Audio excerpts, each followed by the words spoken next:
at baseman.com. This is a really interesting video actually, because I actually bought this van for a subscriber, and on the way back from collecting it, probably only 150-mile journey, turbo failed and has completely caused major destruction to the engine. So it's unserviceable. Of course, everything's repairable, but it's just not worth repairing it. And so as a result, this vehicle is now scrap. So I'm just trying to salvage what I can from this van. But yeah, I thought it was quite interesting because when I got it in, even with the engine failure, I was having a look around it and I was like, well, this is mint. It's a shame, really, it can't be repaired. Then I got my little hammer out and I was just going over a few bits. Bear in mind, you couldn't really see this before, and you can see we've got a couple of holes, a few bits going down. So I would just say, when you're going to look at these vans, these box ambulances, just really take close attention to it, because a lot of this stuff is covered up by plastic trims and bits and bobs like that. So yeah, that's just worth noting.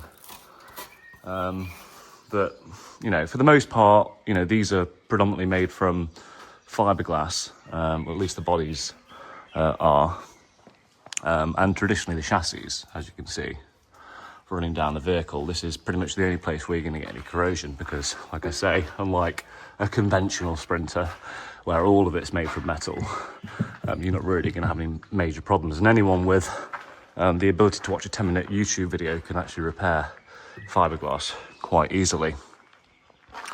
But it's sort of led me on to this idea that this great failure that's really going to cost me is made me think, well, maybe I could actually start stocking these vans. And if I factor in that 1 in 3 of them are probably going to cause me issues, you know, I could factor in a sort of pricing structure whereby I can then get these vans and get the relevant parts off them, which I think could be problematic, and just store them. Of course, then I've got a storage solution, which is going to be added cost. But if I really work it out, because these are desirable vehicles, they are really good for conversion. I've sold hundreds of them over the years. In fact, when I was 18 and 19, this is pretty much all I sold. And yeah, they were just really popular. So it's made me think, actually, you'll probably realise if you go on the website regularly, I really don't have many of these. But it started to make me think, actually, with this failure, maybe I could. Because there is,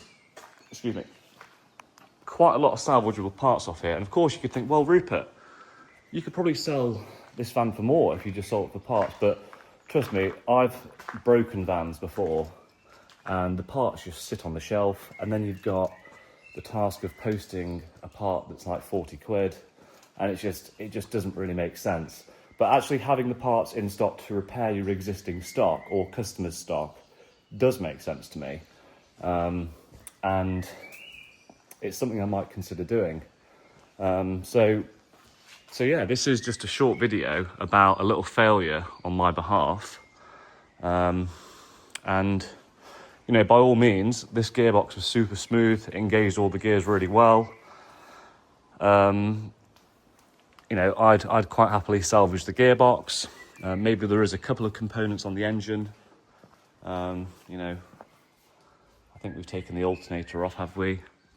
No, we haven't. But yeah, the alternator and a few other bits are obviously working, starter motor, bits and bobs like that. And of course, you know, we fixed a customer's van a number of weeks ago. I think his name was Paul. And we had to replace the rear brakes. And it cost us well over £1,000 in parts.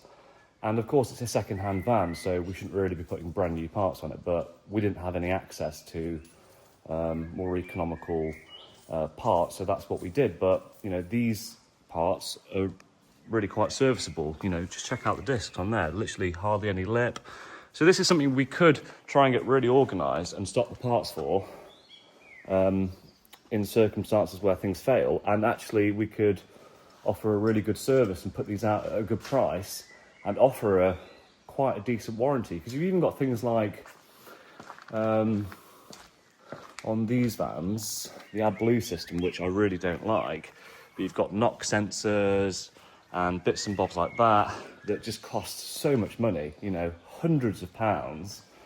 But because, you know, this van drove in and it didn't have any faults in that way, I know that they're probably quite good.